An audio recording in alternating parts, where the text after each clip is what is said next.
अस्सलाम वालेकुम, आदाब, नमस्कार दोस्तों, कैसे हैं आप सब लोग।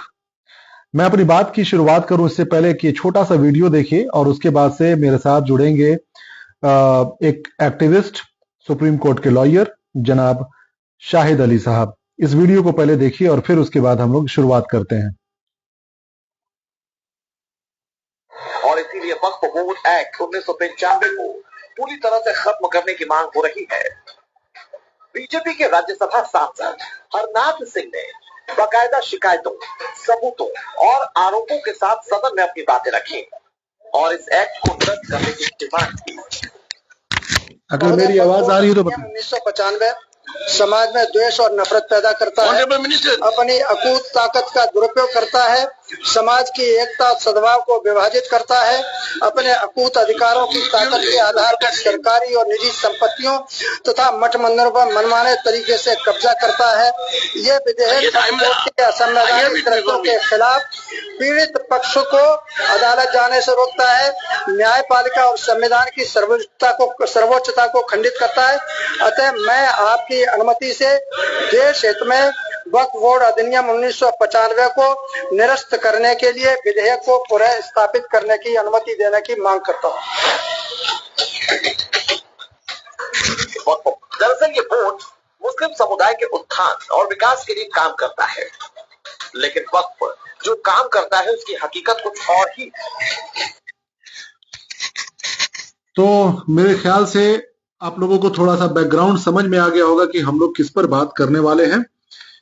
जैसे ही शाहिद साहब जुड़ते हैं मैं इस पर चर्चा शुरू करूंगा। मेरी आवाज क्लियर आ रही होगी तो जरूर आप लोग बता दीजिएगा, क्योंकि आज ये महत्वपूर्ण टॉपिक इसलिए है क्योंकि इस पर अब कानूनी तौर पर मुसलमानों की फलाह बहबूद के लिए काम करने वाले संगठन, वक्फ का मतलब क्या होता है कि खुदा के राह में, अल्लाह के राह में जो हम लोग जमीन या पैसा या कुछ भी दान कर देते हैं, डोनेट कर देते हैं, उसको इंसानियत, मुसलमानों के फलाह बहबूद के लिए, उनके बेहतरी के लिए इस्तेमाल किया जाना चाहिए।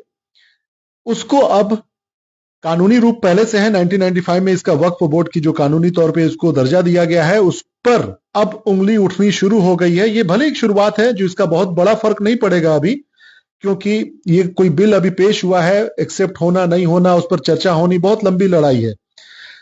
शाहिद साहब आ गए हैं, मैं उनको जोड़ता हूं और फिर उसके बाद से इस पर हम लोग चर्चा शुरू करते हैं। मेरी आवाज क्लियर आ रही होगी तो बता आप लोग, बड़ी मेहरबानी होगी।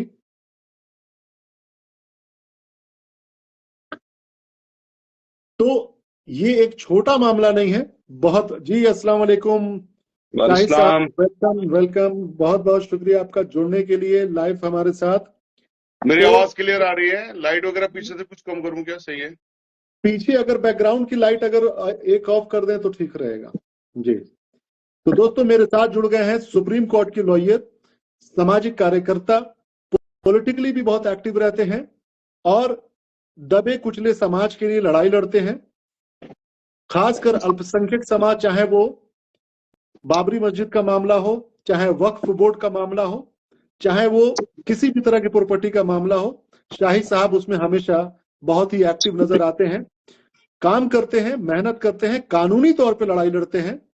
तो हमारे साथ इस वक्त जुड़ गए हैं शाहिद अली साहब, सुप्रीम कोर्ट के लॉयर हैं। बहुत बहुत शुक्रिया, आपका स्वागत है आपका शाहिद साहब। शाहिद साहब बहुत बहुत शुक्रिया। जो मैंने अब एक वीडियो चलाया था, हम लोग उसके संदर्भ में एक पहले आपकी राय जान लेंगे, क्योंकि आप लॉयर हैं तो आप इस बात को बेहतर तरीके से जानते हैं। जो अभी एक बीजेपी के सांसद हैं, राज्यसभा सांसद, उन्होंने एक बिल पेश किया है कि जो 1995 वक्फ बोर्ड एक्ट है उसको निरस्त किया जाए, उसको रिपील कर दिया जाए। तो इसकी क्या मतलब कानूनी प्रक्रिया होगी या इस पर मतलब तरीका क्या होगा, इसको अगर खत्म करने की ही बात होगी तो? देखिए, वक्फ एक्ट को खत्म करवाने की बहुत कोशिशें हमेशा से हो रही हैं और जो कांग्रेस ने ये इसको लागू भी किया था तो उनकी इंटेंशन भी कोई इस तरह की नहीं थी कि हमने वक्फ प्रॉपर्टी की हिफाजत करनी है। मैं उस पर, आप जब मुझसे सवाल पूछेंगे मैं उसको बता दूंगा। फिलहाल में यहाँ पर हरनाथ यादव की जो कोशिश है, ये एक प्राइवेट मेंबर बिल है। प्राइवेट मेंबर बिल पार्लियामेंट में मेरा ख्याल है आज तक एक पास हुआ है और प्राइवेट मेंबर बिल लाने की बहुत कोशिशें होती हैं, उस पर चर्चा के लिए मंजूर नहीं होते हैं। लेकिन आप माइंडसेट समझिए आज के वक्त में कि जी एक प्राइवेट मेंबर बिल लाया गया और उसको 55 तकरीबन वोट भी उसके पक्ष में मिल गए। और ये जो अपोजिशन नाम नेहाद के लिए जो बातें करती है कि साहब हम देखिए अलमबरदार है मुसलमानों के, इस तरह की चीजें हैं। आप सोचिए अपोजिशन में उसके सिर्फ 32 से 33 वोट पड़े। तो आप यानी कि जो कौम हमारी जिन लोगों को अपना वोट देती है या सपोर्ट देती है कि साहब ये जी हमारे हक की लड़ाई लड़ेंगे, वो तो आपको पहले खाने में चित कर दिया उन्होंने। बिल्कुल तो एक प्राइवेट नंबर बिल आता है, आप उसकी अपोजिशन भी नहीं कर रहे हो। अब बिल्कुल 22, 23 या 24 नंबर तो मुसलमान भी है, 26 नंबर तो मुसलमान भी है, वो भी कहाँ है उसको अपोजिशन करने के लिए। तो इस तरह की जो चीजें हैं कि एक प्राइवेट मेंबर बिल को लाया गया, वो मेंबर बिल अपने आप में बिल्कुल बेबुनियाद है और खारिज होने योग्य था, उसको चर्चा के लिए भी एक्सेप्ट नहीं किया जाना चाहिए था। लेकिन जो आजकल सोचते हैं ना लोग, आपने देखा होगा हमारे मुल्क के अंदर कई चीफ मिनिस्टर हैं जो ऐसी ऐसी बातें बोलते हैं, संसदीय भाषा भी बोलते हैं और तमाम चीजें जी करते हैं क्या कि साहब हम मोदी जी की गुड बुक में आ जाएंगे, हम जितनी बिल्कुल अजियत पहुंचाएंगे मुसलमानों को तो सही बात उनका वोट बैंक खुश होगा। उनके दिमाग में ये रहती है। अब वो रहता नहीं रहता खुश, या उस अजियत पहुंचाने से उनको क्या फायदा होता है, या पार्टी प्रेसिडेंट या जो सुप्रीमो लीडरशिप है वो उनको क्या फायदा देती है, वो तो वो जाने। सही लेकिन बात है इंटेंशन वही है कि हम अजियत पहुंचाएंगे, वो हमारे लोग खुश होंगे। वरना यहां पर रफीक भाई मैं आपको सच बता रहा हूं, एक जी प्राइवेट नंबर बिल की कोई अहमियत नहीं होती, पर्टिकुलरली बिल्कुल जब मैटर सुप्रीम कोर्ट में पेंडिंग हो। बहुत ज्यादा कोशिशें की गई उसको रिपील करवाने के लिए, आज तक कभी ना ऐसा हुआ है, ना इंशाल्लाह कभी होगा। तो इस तरह की इंशाल्लाह चीजों को देखने की जरूरत है। बिल्कुल। जैसा कि जितने भी लोग जुड़ रहे हैं, आप सब लोगों से गुजारिश है कि इस वीडियो को ज्यादा से ज्यादा शेयर करें, क्योंकि आज जो डिस्कशन होगा बहुत ही इंपॉर्टेंट होगा, बहुत सारे मुद्दों पे बात होगी और बहुत सारे हम लोग क्लियर करेंगे कॉन्सेप्ट की कि किस तरीके से एक एक मुसलमान की मिल्कियत इस देश में लगभग 25 से 30 लाख रुपए की है इस वक्फ बोर्ड के जरिए। इस पर भी हम लोग डिटेल में समझेंगे शाहिद साहब से। अभी जो मैंने एक वीडियो चलाया था जिसमें एक राज्यसभा का सांसद, उनको ये इख्तियार होता है कि वो प्राइवेट बिल लेकर आ सके, यानी खुद अकेले वो एक किसी बात को लेकर सामने लाए। और ये डिपेंड करता है तमाम मेंबर्स पर कि वो इस बात को एक्सेप्ट करते हैं कि नहीं करते हैं और उस पर चर्चा होगी कि नहीं होगी। जैसा कि शाहिद साहब ने बताया कि ये बहुत अफसोसनाक बात है कि 55 के करीब जो दूसरे मेंबर्स हैं उन्होंने एक्सेप्ट किया इस बात को कि वक्फ बोर्ड जो मुसलमानों की खुद की दी हुई मतलब जमीनें हैं, प्रॉपर्टीज हैं, उस पर खत्म उसको कर देने की जो कानून है 1995 का, उसको खत्म कर देने की बात पर चर्चा होने पर एग्री हैं। यानी कि ये नीयत बताता है, जो शाहिद साहब ने इस बात को उजागर कर दिया। अब हम लोग एक एक सिलसिलेवार तरीके से समझेंगे। जितने भी लोग हैं इसको आप लोग शेयर कीजिए, शाहिद शेयर साहब को करते फॉलो रहे। भी कर लीजिए लगातार। चलिए तो अभी हम लोग शुरू करते हैं। शाहिद साहब बिल्कुल बेसिक से, जितने भी लोग हैं मुसलमानों को पता भी है आपको कि एजुकेशन हमारे यहाँ बहुत कमजोर है और लोगों को बहुत सारी बेसिक चीजें नहीं पता है, इसीलिए मैं आपसे चाहूंगा कि वक्त थोड़ा सा लगेगा आपका, लेकिन बेसिक से लोगों का क्लियर होता चला जाए। वक्फ बोर्ड मैं एग्जैक्टली क्या है और वक्फ प्रॉपर्टी क्या है, जरा इस पर थोड़ा सा आप चर्चा कर दें, फिर हम लोग डिटेल में आगे बढ़ते रहेंगे। देखिए, वक्फ बोर्ड एक वो बोर्ड है जो कि भारत की पार्लियामेंट के जरिए कानून बनाया गया सबसे पहले 1954 में, जिसको कहा गया वक्फ एक्ट 1954। उसके बाद में उसमें रद्दोबदल किया गया 1959 में, फिर रद्दोबदल उसमें किया गया 1969 में, फिर 1984 में जो इसमें रद्दोबदल किया गया तो एक तरह से इन्होंने वक्फ एक्ट को खत्म सही कर दिया था। तो उसमें काफी अपोजिशन हुई, काफी हंगामे हुए, फिर उन्होंने उसको रद्दोबदल करना पड़ा। फिर 1995 में जो आज के डेट में हमारे पास में जो वक्फ एक्ट है वो 1995 इसलिए कहा जाता है कि 1995 में जो मसौदा वक्फ एक्ट आ गया वो तकरीबन आज भी वैसा ही है। उसमें 2013 में कुछ अमेंडमेंट्स किए कांग्रेस की सरकार ने इसको और अच्छा बनाने के लिए और मजबूत बनाने के लिए। तो ये तो वक्फ एक्ट है जो कि भारत की सरकार ने बनाया। किस लिए बनाया, अब ये समझने की बात है रफीक साहब। मैं तमाम आलम के लोगों से इस बात की गुजारिश करूंगा कि जरा देखें कि अगर आप किसी प्रॉपर्टी के मालिक हैं तो अब कितनी विचित्र सी बात है कि सरकार उस पर कानून बनाएगी और सरकार उसको चलाएगी। वक्त की जो प्रॉपर्टियां हैं वो प्रॉपर्टियां हमारे बाप दादाओं ने, आपके बाप दादाओं ने, हमारे बुजुर्गों ने उम्मा के लिए वो प्रॉपर्टियां वक्त कर दी। अगर मैं हिंदी में बोलूं, उसको दान कर दी उम्मा के लिए, ठीक है, उम्मा के लिए दान कर दी। और ये कानून हमारे भारत का भी है, ये कानून हमारी शरीयत का भी है, ये कानून वक्फ का भी है, जहां से वक्फ शुरू हुआ है, हजरत अबू बकर रज़ियल्लाहु अन्हु से ये शुरू हुआ, वहीं से है ये तमाम चीजें। उसमें ये है कि साहब आपने कोई चीज वक्फ कर दी तो उसका मालिक अल्लाह सुब्हानहू तआला हो जाता है। तो यानी कि जो प्रॉपर्टियां वक्फ हो गई उसका मालिक अल्लाह सुब्हानहू तआला हो गया। तो अब आप सोचिए कि हमारे देश का कानून भी यही बात कहता है कि वक्फ का मालिक अल्लाह सुब्हानहू तआला है, हमारी शरीयत भी यही कहती है कि इसका मालिक अल्लाह सुब्हानहू तआला है, कानून भी यही अल्लाह सुब्हानहू तआला इसका मालिक है। तो फिर सरकार को क्या हक है उन प्रॉपर्टियों को एडमिनिस्टर करे, उन प्रॉपर्टियों को लुक आफ्टर करे? तो कहने के लिए तो साहब उन्होंने कानून बनाया कि देखिए साहब, इस मुल्क के अंदर हम मुसलमानों को ये जो प्रोपेगेंडा करते हैं ना कि साहब देखिए अपीसमेंट, पॉलिसी ऑफ अपीसमेंट, तो यही से दिक्कतें हो जाती हैं। तो इन्होंने दिखाने के लिए तो क्या कि देखिए साहब मुसलमानों के लिए कितना हम बढ़िया काम कर रहे हैं कि उनकी प्रॉपर्टियां खुर्द बुर्द ना हो जाएं, इसलिए हम इनको इनकी देखरेख के लिए कानून बना रहे हैं जिसका नाम होगा वक्फ एक्ट। राइट, जरा इसमें समझना और कोशिश करना जो मैं कह रहा हूं, कहीं पे कुछ कंफ्यूजन हो, किसी भाई को भी कंफ्यूजन हो तो मुझसे पूछ लें। बिल्कुल कमेंट कर सकते हैं, जो भी लोग सवाल करना चाहें या कुछ समझना चाहें तो कमेंट कर दें, शाही साहब इंशाल्लाह कोशिश करेंगे कानून जवाब तो ये देने की। बनाया कि साहब इसमें इन प्रॉपर्टियों को देखरेख सरकार करेगी। क्यों करेगी? कि साहब वक्त प्रॉपर्टियों को, चूंकि अल्लाह सुब्हानहू तआला जमीन पे तो उतर के आएगा नहीं, तो उनको देखरेख करे तो सरकार करेगी साहब। यहीं पर एक क्वेश्चन है, 1954 में जब ये एक्ट बना था तो हमारे देश में बहुत सारे मुस्लिम लीडरान थे, कांग्रेस में भी थे, जो बेचारे कब्रों में जा चुके हैं, तो इसलिए मैं कमेंट नहीं करना चाहता। लेकिन उससे पहले हम थोड़ा सा चले जाएं 1924 में। 1924 में हमारे सरदार भाइयों ने एक आंदोलन चलाया था, क्योंकि पहले उनकी गुरुद्वारा प्रॉपर्टी के लिए भी सरकारी कानून बनाती थी, सरकारी एडमिनिस्ट्रेट करती थी। तो उन्होंने कहा भाई ये क्या बात, प्रॉपर्टी हमारी, सरकार चलाएगी, सरकार एडमिनिस्ट्रेट करेगी, हम ये नहीं होने देंगे। उन्होंने आंदोलन शुरू किया 1920 में, 1925 में जाके वो कामयाब हुए। और अगस्त 1925 में अंग्रेजों को झुकना पड़ा उनके आगे। एक गुरुद्वारा प्रबंधक कमेटी एक्ट नाम से एक एक्ट आया, जिसमें उन्होंने कहा कि भाई सरदारों की प्रॉपर्टी है तो ये सरदार ही चलाएंगे इनको। कानून के अंदर प्रावधान कर दिया कि उनका अलग से इलेक्शन बोर्ड होगा, उसका इलेक्शन होगा वार्ड मेंबर से लेकर के चेयरमैन लेवल तक। यानी मैं आसान भाषा में समझाऊं तो जो एक म्यूनिसिपैलिटी होती है ना किसी भी शहर में या गांव के अंदर, जो पंचायत होती है, पंचायत मेंबर से लेकर के प्राइम मिनिस्टर तक, तो इसी तरह से इसके इलेक्शन होने लगे इनके बिल्कुल निचले लेवल से लेकर के टॉप लेवल तक। और इसका इलेक्शन कमीशन आज तक काम करता है दिल्ली में, आईटीओ के पास में इनका इलेक्शन कमीशन है बाकायदा, गुरुद्वारा प्रबंधक कमेटी का।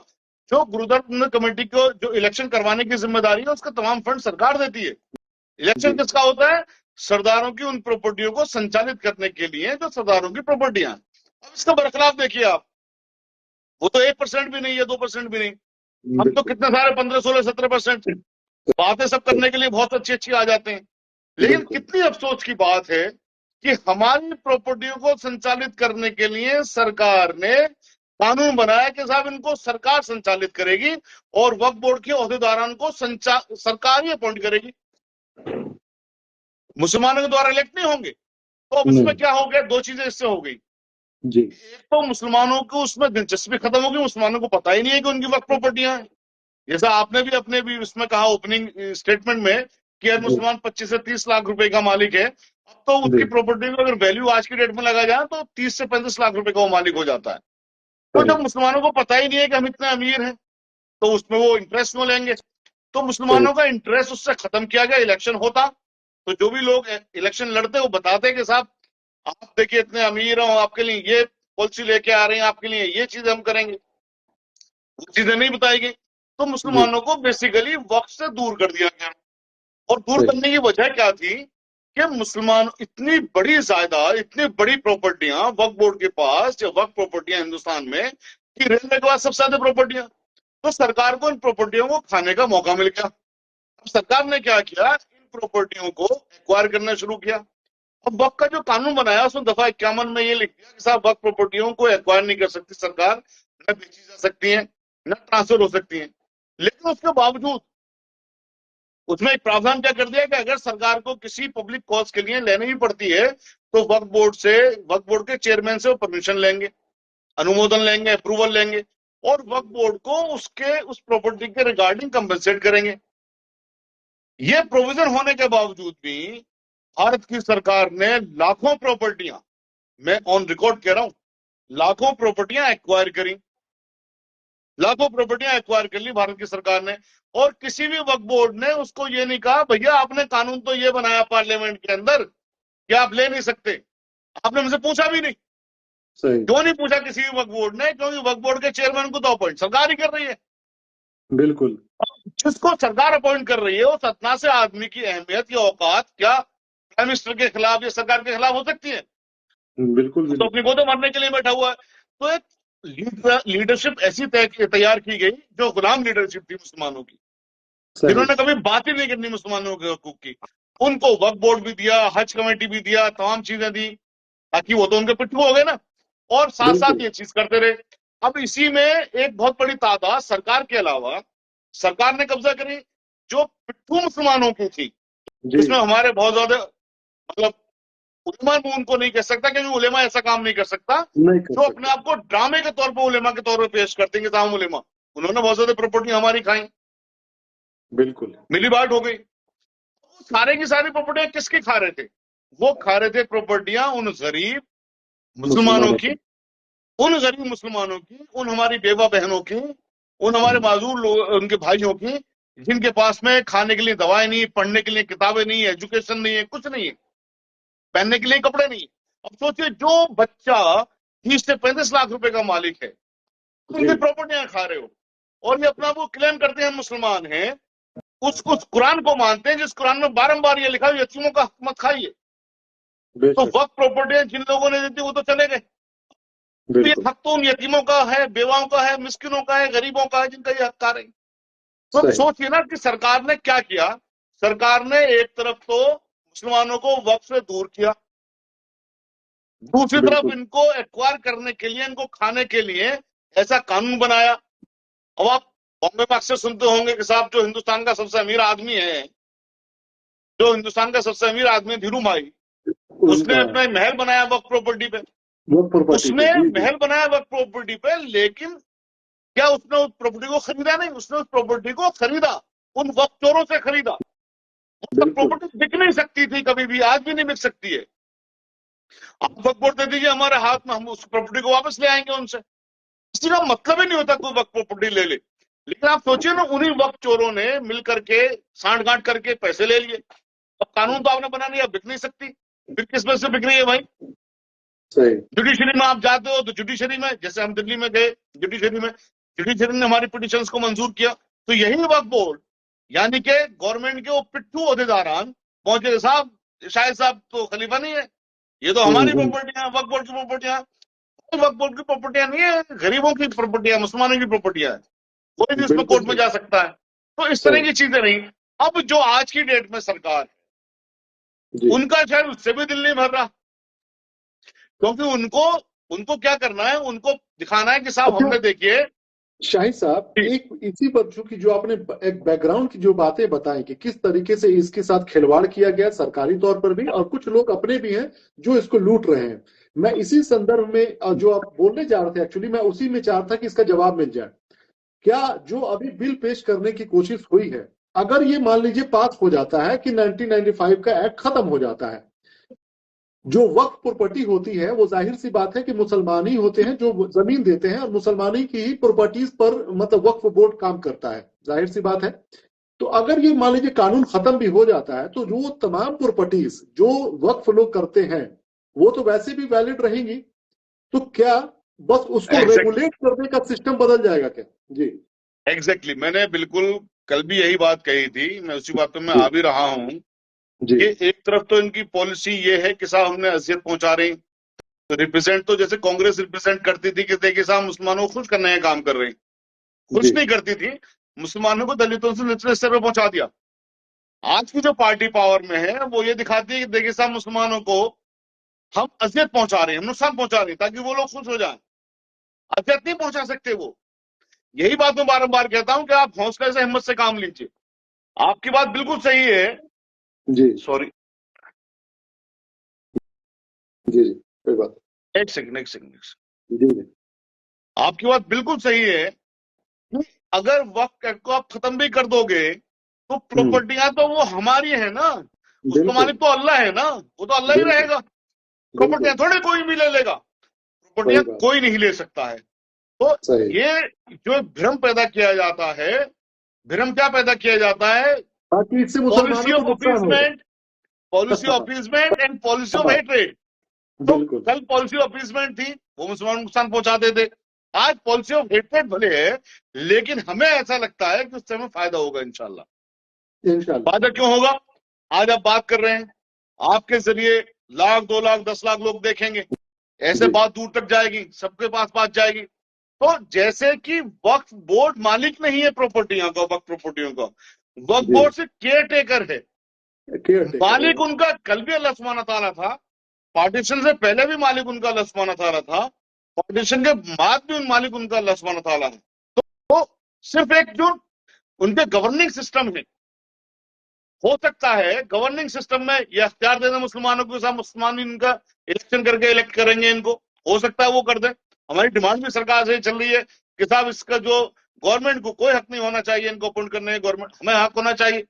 तो ये बात मैं आपके तौर से बहुत वाज़ेह कर देना चाहता हूं सब लोगों को, तमाम भाइयों को, कि अगर इंशाल्लाह, पहली बात तो एक्ट रिपील नहीं होगा किसी भी कीमत पे, कोई सवाल ही बिल्कुल पैदा नहीं होता। सही बात, दूसरी बात ये कि जो लोग इस तरह की कोशिशें करके रिप्रेजेंटेशन करना चाहते हैं, उससे आपको डरने की जरूरत नहीं है, क्योंकि आपकी वक्त प्रॉपर्टियों को कोई कब्जा नहीं कर सकता है। वो वक्त प्रॉपर्टियां आपके बाप दादाओं की थी, हमारे बाप दादाओं की थी, और उसका मालिकाना हक, अगर उनका मालिकाना हक हमारे बाप दादाओं ने अल्लाह सुब्हानहू तआला को दिया बिल्कुल है, और अल्लाह सुब्हानहू तआला ने जो तरीका बताया है, उसका तरीका यह है कि मालिकाना हक तो अल्लाह के पास रहेगा, लेकिन उसका जो इस्तेमाल है, उसका इस्तेमाल जो वाकिफ की इंटेंशन है उसके मुताबिक होगा। बिल्कुल।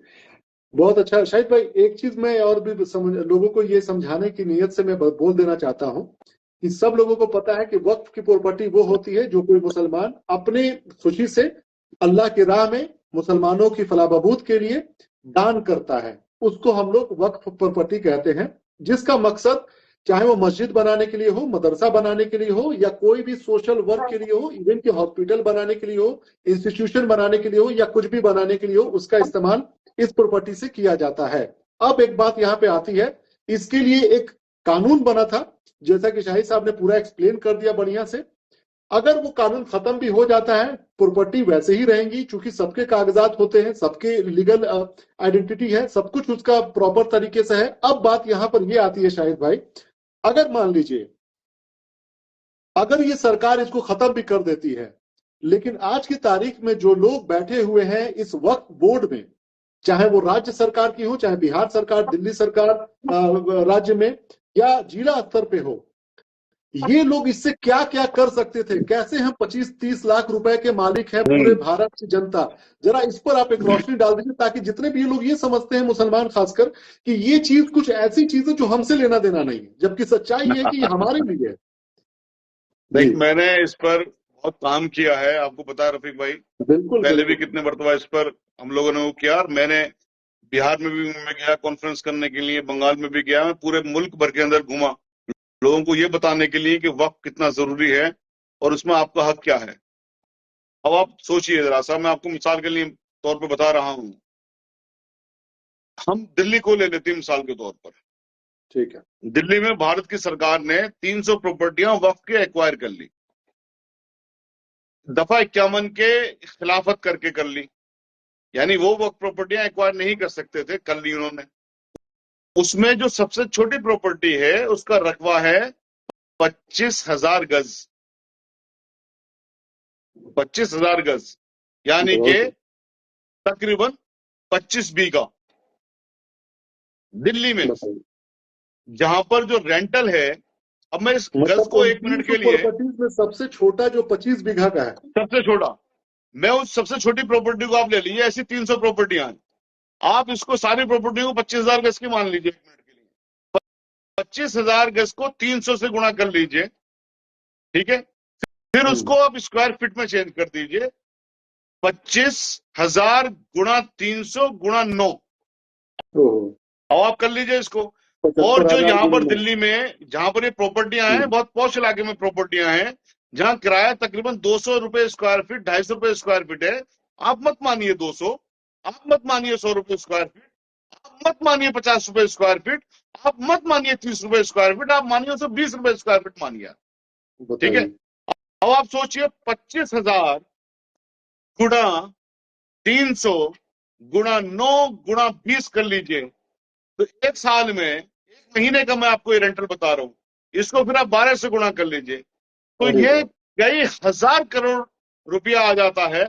और कितना आ जाता है, पूरी कैलकुलेशन जब आप कर लेंगे आपको ताज्जुब होगा, ठीक है, कि हम इसके पैसे से एक साल की सिर्फ रेंटल इनकम से, वक्त की सिर्फ एक साल की रेंटल इनकम से, हम दिल्ली में जो एम्स कार्यरत है ना, एम्स हॉस्पिटल, उससे अच्छा हॉस्पिटल इंशाल्लाह कायम कर सकते हैं। एक हम बहुत बढ़िया यूनिवर्सिटी कायम कर सकते हैं इतने, सिर्फ एक साल की रेंटल से। जिस प्रॉपर्टी को गवर्नमेंट ने एक्वायर करके खा गई प्रॉपर्टी, अभी हमारे पास ऐसी बहुत सारी प्रॉपर्टियां बची हैं कि जो खा गए वो तो खा गए।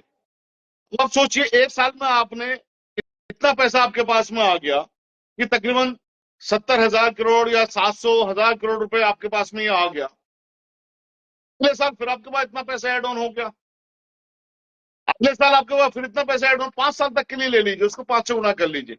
आपने वहां पर डेवलपमेंट का काम शुरू कर दिया, एक हॉस्पिटल बनाना शुरू कर दिया, या यूनिवर्सिटी कायम करनी आपने शुरू कर दी, वो 5 साल तक आपके पास पैसा आ रहा है, 5 साल में आपकी कम से कम एक इंस्टीट्यूशन शुरू हो गई। जब आपकी एक इंस्टीट्यूशन शुरू हो गई तो आपने 10-15 हजार लोगों को रोजगार दे दिया उसके अंदर, वो भी प्रोडक्शन करने लगी, वहां से भी इनकम आपको शुरू हो गई, और आपकी इनकम लगातार आ ही रही है। वो फिर आपके पास और इनकम आ रही है, आपने और दूसरी चीजें बनानी शुरू कर दी, तीसरी चीज बनानी शुरू कर दी, सिर्फ अकेले इन्हीं प्रॉपर्टियों से जो भारत की सरकार एक्वायर कर चुकी है। मिसाल के लिए मैंने बताया है जी कि हम सिर्फ 5 साल के अंदर एम्स से अच्छा हॉस्पिटल कायम कर सकते हैं, अलीगढ़ यूनिवर्सिटी या बीएचयू या डीयू से अच्छी यूनिवर्सिटी कायम कर सकते हैं, सही, बहुत सारे डीपीएस कायम कर सकते हैं। अगर ये हो गया तो रोजगार इसमें हिंदुओं को भी मिलेगा, मुसलमानों को भी मिलेगा। बिल्कुल। इसमें जो पढ़ाई जो करेंगे मुसलमान भी करेंगे, हिंदू भी करेंगे, मैनेजमेंट मुसलमानों के हाथ में रहेगा, मैनेजमेंट मुसलमानों के हाथ में रहेगा, लेकिन फैज़याब सब होंगे उससे। जब फैज़याब सब होंगे तो देश भी तरक्की करेगा, जब देश तरक्की करेगा तो दुनिया का ताकतवर मुल्क भी बनेगा। और आप सोचिए ना, मुसलमानों को क्या बनाया हुआ है, मैं एक मिसाल के तौर पर बता रहा हूं, एक घर के अंदर अगर 5 बच्चे हैं, एक बच्चा अगर अपाहिज हो तो 4 बच्चे जितना कमा के ला रहे हैं, उसका जो मुखिया है फैमिली का वो कमा के ला रहा है, उस अपाहिज बच्चे का इलाज कराने में खर्च हो जाते हैं। लेकिन अगर वो अपाहिज बच्चा भी कमाने लगे तो इनकम एड ऑन हो जाती है। तो इसीलिए मैं बात बहुत चैलेंज के साथ कहता हूँ, हम लोग अपने देश की जीडीपी में लगभग 20 से 25% का कंट्रीब्यूशन कर सकते हैं, उससे ज्यादा कंट्रीब्यूशन कर सकते हैं। और एक बात मैं और कहता हूं बहुत जिम्मेदारी के साथ, कि सिर्फ देश का वक्फ बोर्ड आप मुसलमानों को, मुसलमानों के द्वारा चुने हुए लोगों को चलाने के लिए दे दीजिए। देश का बजट फाइनेंस करने की ताकत हम रखते हैं, पूरे का पूरा बजट। क्या बात, इतनी कमाई हम इससे कर सकते हैं। हमारे बाप दादाओं ने जमीनें इसलिए नहीं दी थी कि कुछ नाम निहात के मुसलमान आकर के, या कुछ सरकारी गुलाम आकर के, या सरकारें आकर के उनको खाएं, खुर्द बुर्द करें। अब आप सोचिए ना कि सबसे ज्यादा क्रिमिनल में, सबसे ज्यादा क्राइम में अफसोस की बात यह है कि एजुकेशन के अभाव की वजह से मुसलमान बच्चे हैं, एजुकेशन नहीं है, उनको बेगुनाह कई बार फंसा भी दिया जाता है, एजुकेशन नहीं है। अगर सिर्फ एजुकेशन पे ही काम कर लिया होता कितने आगे हों। इस्लाम तो एजुकेशन की बात करता है ना सबसे आगे, इस्लाम तो साइंटिफिक रिलीजन है ना, इस्लाम तो कहता है आप करिए साइंस करिए, आप एजुकेशन हासिल करिए। आप सोचिए, मैं यहीं पर एक बात और बता दूं, इस्लाम से पहले दुनिया ने इतनी तरक्की नहीं की थी ना, लाखों साल से दुनिया है, दुनिया ने तरक्की नहीं की थी। लेकिन फिर क्या चमत्कार हो गया जब इस्लाम ने कहा कि नहीं साहब, पानी से डरने की जरूरत नहीं है, इसको आप इल्म हासिल करिए, हवा से डरने की जरूरत नहीं है, इल्म हासिल करिए, आसमान से डरने की जरूरत नहीं है, इल्म हासिल करिए, सूरज चांद से डरने की जरूरत नहीं है, सारे तुम्हारी सर्विस में, इल्म हासिल करिए। जब इनका इल्म हासिल करा और इन्हें पता लगा हमारी सर्विस में, तो सिर्फ 14.5 साल में आज हम आसमान तक पहुंच गए, चांद तक पहुंच गए। बेशक। तो उन्हीं लोगों को, उसी मजहब के मानने वालों को किस तरह पीछे कर दिया गया। सही चंद बात है, हमारे बहुत मुसलमान अफसोस की चंद बात। हमारे मुसलमान चंदाखोरों ने, चंद हमारे मुसलमान बेचारे, अल्लाह ताला उनको माफ करे, मैं उनके लिए दुआ भी नहीं कर सकता, क्योंकि सबसे ज्यादा जो मुसलमानों को नीचे पहुंचाने का काम है उन्हीं मुसलमानों के द्वारा है, सरकार के उन गुलाम लोगों के लिए मदद कर। बिल्कुल बिल्कुल सही कह रहे हैं आप। देखिए कि इतने बड़ी प्रॉपर्टीज जो है वक्फ बोर्ड की, जिन लोगों ने वक्फ किया, दान किया, अनुदान किया, वो लोग ये सोचकर इस चीज का वक्फ कर रहे थे कि हमारे समाज के उत्थान के लिए इसका इस्तेमाल होगा, लेकिन अनफॉर्चुनेटली कि यही लोग बैठकर लूट रहे हैं। अच्छा, एक छोटे से शहर की मैं बात करता हूँ शाहिद भाई, ताकि मेरे साथ जितने भी लोग जुड़े हैं इस बात को समझ सके, इसको बहुत ही एक ग्रास रूट लेवल पे। मान लीजिए मैं सिवान जिले का आता हूँ, मेरे सिवान जिले में भी कुछ एक मान लीजिए 1000 एकड़ प्रॉपर्टी है वक्फ की। अगर वक्फ की प्रॉपर्टी है, इसका मतलब कि किसी ने उसको दान किया है, या फिर बिल्कुल कि बाबा दादा जमाने से वो चीज जमीन जो है मुसलमानों के साथ में है और उसके काम में आ सकता है, लेकिन वो जमीन खाली पड़ी है। अब अगर मैं ये कहूं कि वो जो वक्फ बोर्ड के मेंबर्स हैं उस पर किस तरीके से उस पर तरक्की कर सकते हैं, उस पर क्या वो मॉल बनवा सकते हैं, या फिर मान लीजिए मार्केट बनवा सकते हैं जिससे गरीब मुसलमानों को दुकानदारी मिल जाए, किस तरीके से को हम लोग इसका इस्तेमाल कर सकते हैं? देखिए, सीवान में मैंने, चूंकि मैंने बताया बिहार में मैंने बहुत काम किया हुआ है, सीवान में या गोपालगंज में जी या बहुत सारे इलाकों में बहुत ज्यादा वक्फ प्रॉपर्टियां हैं। जी अब उसमें होता क्या है, जो भी आपका माइनॉरिटी मिनिस्टर है या जिनके जरिए टीम बनाई जाती है, जी वहां पर वो तमाम खुरदुर्द करने का काम करते हैं। किसी भी वक्त प्रॉपर्टी पे हमारे मुल्क के जी अंदर बहुत सारे कानून काम करते हैं साथ साथ। जी कोई अगर एग्रीकल्चरल लैंड है तो वहां मॉल नहीं बनाया जा सकता जब तक कि आप उसका नक्शा पास नहीं करवा लें, उसकी यूजर चेंज नहीं करवा लें। सही। तो मैं रफीक भाई एक सवाल मैं आपसे पूछता हूं और आपके जरिए मैं जी तमाम लोगों से पूछता हूं, अपने दिलों में झांक के बताइए मुझे आप, जी कि अगर आपको कोई प्रॉपर्टी पसंद आ जाए कहीं पर, तो आप उसे लेते हो, फिर दिन रात एक कर देते हो, उसका यूजर चेंज करवाते हो, वहां मॉल बनाते हो, वहां मार्केट बनाते हो, कुछ भी करते हो। लेकिन जब वक्त प्रॉपर्टी होती है तो वहां पर आप एक तरफ को होकर चले जाते हो। उसका यूजर भी आप चेंज करवा सकते हो सरकार से, अगर यूजर उसका एग्रीकल्चर है तो। और जी यूजर में वो अगर आ रही है कि रेजिडेंशियल है, आप वहां फ्लैट बना के किराए पर दे सकते हो। अगर कमर्शियल आ रही है तो वहां कमर्शियल उसका इस्तेमाल कर सकते हो। वक्त प्रॉपर्टियों को बेचा नहीं जा सकता, खुद वक्त बोर्ड उनको बना सकता है। वक्त बोर्ड मार्केट से, जैसे सपोज कर लीजिए, अब एक बात कहते हैं, वक्त बोर्ड का पैसा नहीं है, मान लो ठीक है। जैसा आपने बताया 1000 एकड़ है, 1000 ठीक एकड़ में हमने परमिशन ले ली कि यहाँ पर कमर्शियल बनाएंगे हम, 30 साल के लिए वक्फ बोर्ड उनको लीज आउट कर सकता है। तो वक्फ बोर्ड उसका एक इंटेंट निकाल सकता है अखबार में, जी इंटेंट निकालने के बाद में कह सकता है साहब बिड लाइए कि साहब मेरी ये प्रॉपर्टी है, मैं यहाँ पर मेरे पास ये परमिशन आ गई, बिल्डर करते हैं ना कि जी साहब हमारे बिल्कुल। पास इंटेंशन, पहले तो लेटर ऑफ इंटेंट आ गया, हम ये करेंगे, हमारे पैसे दीजिए। तो वक्फ बोर्ड उस चीज को कर सकता है कि साहब आप ये लेके आइए, हम इसको किराए पर उठाएंगे। तो ये पब्लिक के पैसे से उसको बनाया जा सकता है। बनाने के बाद में उनको आपने किराए पर उठाया, हाईएस्ट बिडर को उसको उठाना जरूरी है। यहाँ पर ये बात जरूरी है, जैसे बिल्कुल। दिल्ली में आपको बताऊं, एक मिसाल के लिए बता रहा हूं मैं आपको, जी जी उससे समझेंगे, आपके लोग समझेंगे उससे। जी दिल्ली में हमने तकरीबन 1000 से ज्यादा प्रॉपर्टियां आजाद करवाई वक्फ की, वाह। उन 300 से अलग है। जब हमने आजाद करवाई तो उन 1000 में से वक्फ बोर्ड ने सिर्फ 25 प्रॉपर्टियों को मार्केट रेट पे किराए पे उठाया। कितने को? 25 को। गौर करिएगा आप जरा सा, जी जी बाकायदा अखबार में दे करके बिड मंगवाई और वो उठवाया। जब वहां से अखबार में बिड उनकी हुई तो अमानतुल्लाह का एक स्टेटमेंट है, बाकायदा एक पब्लिक मीटिंग में उनका ये एडमिशन है कि आज जो वक्फ बोर्ड उलेमाओं को पैसा दे रहा है, मंथली इनकम दे रहा है, सैलरी दे रहा है, इसमें बहुत बड़ा कंट्रीब्यूशन शाहिद साहब का है कि हमने वो 25 प्रॉपर्टियां मार्केट वाह, रेट पर उठाई जहां से हमें तकरीबन 50 करोड़ रुपया आता है। क्या बात है, माशाल्लाह। तो सिर्फ 25 प्रॉपर्टियों से 50 करोड़ रुपया आ गया, और 1000 प्रॉपर्टीज में कितना आता, सोचिए जरा सा। तो उन बहुत बड़ी 25 बात। प्रॉपर्टियों से जो पैसा आया, उनसे आपने जो इमामों को तनख्वाहें दी, सब कुछ दिया, वो एक पॉलिटिक्स हो रही है, नहीं दे रहे हैं। इन सब चीजों को भी हम रेगुलेट कर लेंगे इंशाल्लाह।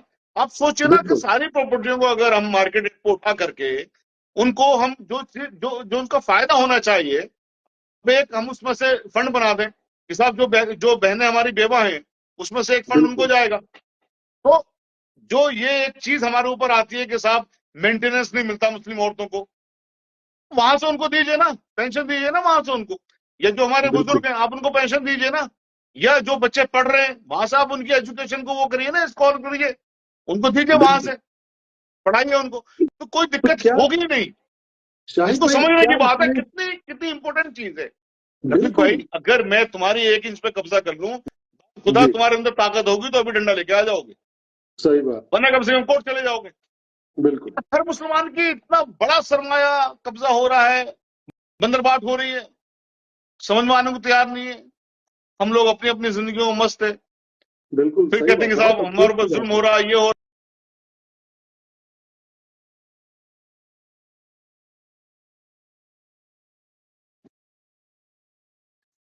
जी, कनेक्शन शायद अब कट गया था कहीं ना कहीं से।